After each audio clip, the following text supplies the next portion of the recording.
Hello friends, welcome to our YouTube channel. So this is the part number 5 of our Chaucer to Shakespeare age series. So let's start with our questions. So here is the first question. Dream allegory was a popular poetic form during the, फिर यहाँ पर हमें time देखना है किस time ये dream जो है एलेगरी थी वो पॉपुलर थी. So we have 4 options. Medieval period में, रेनेसां पीरियड में, लैटिन इंग्लिश में या प्यूरिटन पीरियड एज में. So now time to off the correct answer. तो इसका सही आंसर है ये जो ड्रीम एलेगरी थी ये पॉपुलर थी मिडिवल पीरियड में. So next move to next question. John Gower का जो था vox calamities and Confessio John Amantis were written in, ये किस में लिखी थी, किस लैंग्वेज में लिखी गई थी. जॉन गोवर की वॉक्स कैलेमिटीज और कन्फेसियो की जॉन गोवर की थी Vox calamities and Confessio John Amantis, ये दोनों लिखी गई थी. आपके पास 4 ऑप्शन है, फ्रेंच और लैटिन में, लैटिन और फ्रेंच में, फिर लैटिन या इंग्लिश में, और ये none of the above. So now you need to off the correct answer.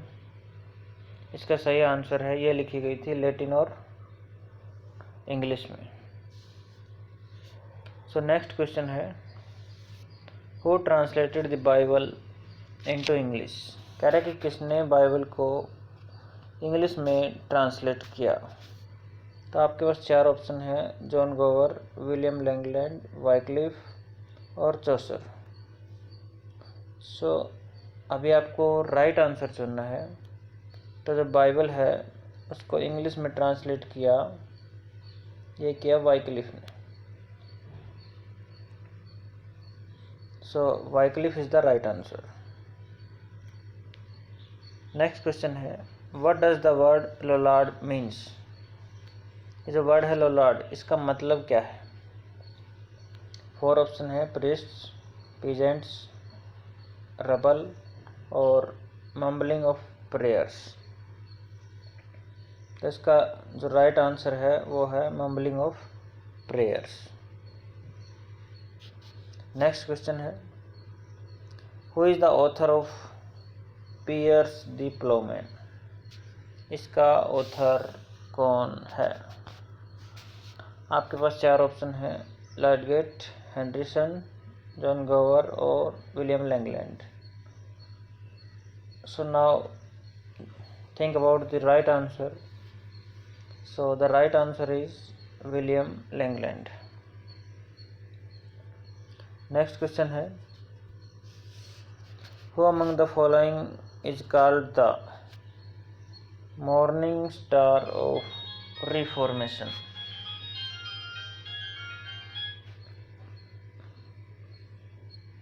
कह रहा है किसको कहा जाता है morning star of reformation.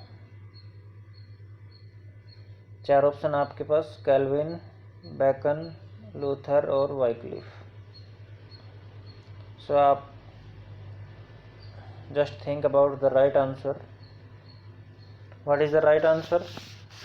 So let me tell you, the right answer is Wycliffe.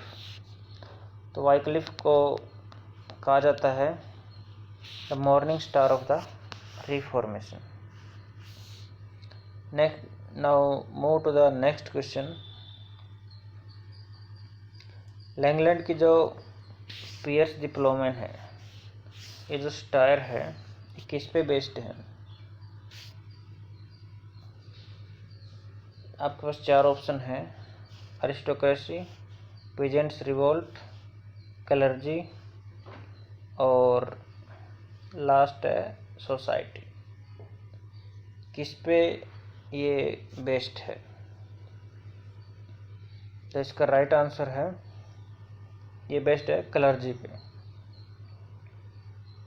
CLERGY। This is the right answer. So next question, who said that Chaucerian inferiority is well marked in satire as in anything else?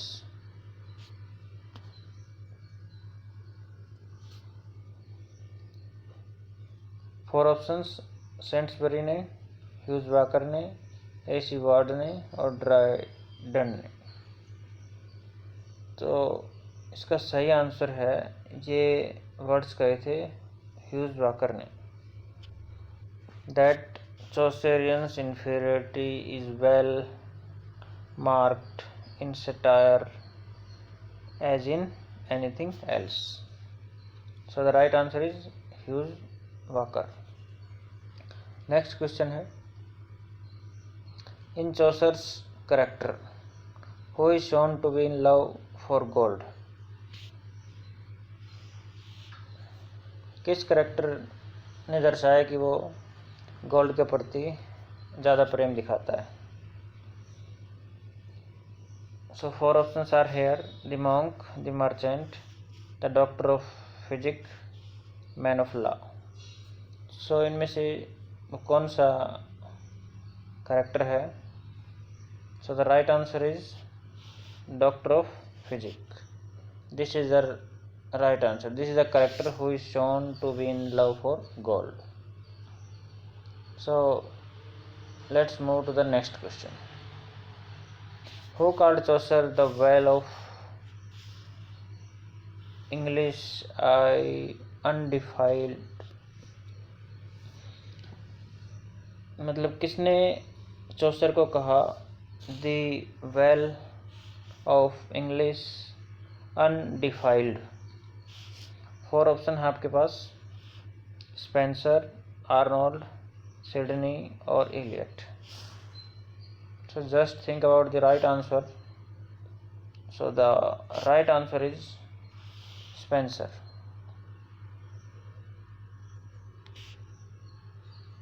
So let's move to the next question. The well of English undefiled means Chaucer's। ये किसको, इसका मतलब क्या है? The well of English undefiled. Four options, realism, art of characterisation, humour and avoidance of foreign influence.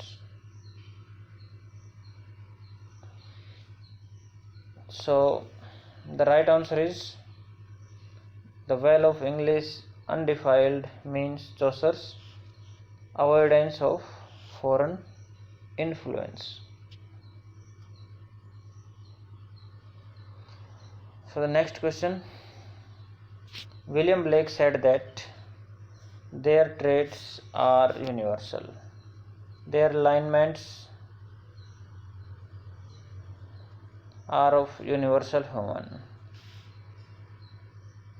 life beyond which nature never steps. Here who are theirs? इसमें बताना है ये theirs कौन है?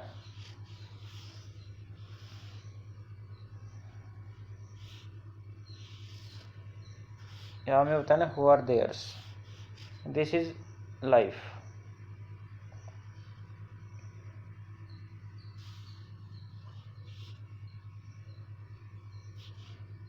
LIFE.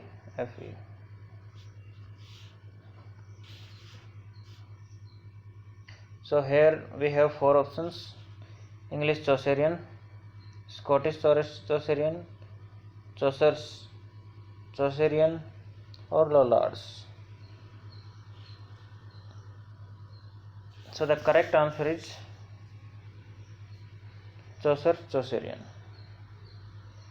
This word is wrongly spelled. This is life.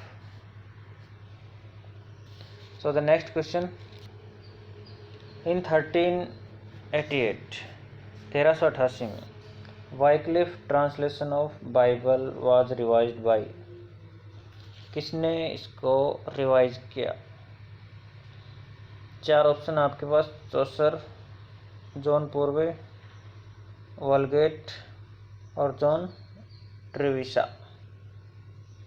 तो इसका सही answer है जॉन पूर्वे। इसने वाइक्लिफ की जो ट्रांसलेशन थी उसको रिवाइज किया। किसने? जॉन पूर्वे ने। Next question,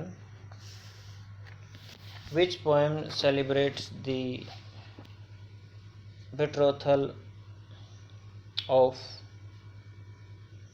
Richard II and Anne of Bohemia?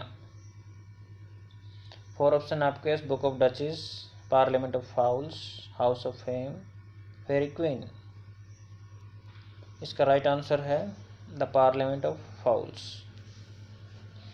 ये पोएम जो है वो सेलिब्रेट करती है betrothal of Richard second and Anne of Bohemia, right. So next question is,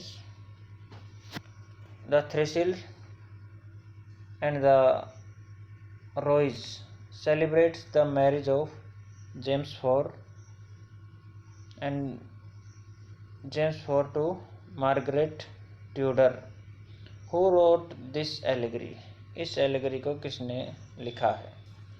4 option आपके पास, डन है, Dunbar, King James first, none of the above. So now time to choose the correct answer. So let me tell you what is the right answer. This is William Dunbar.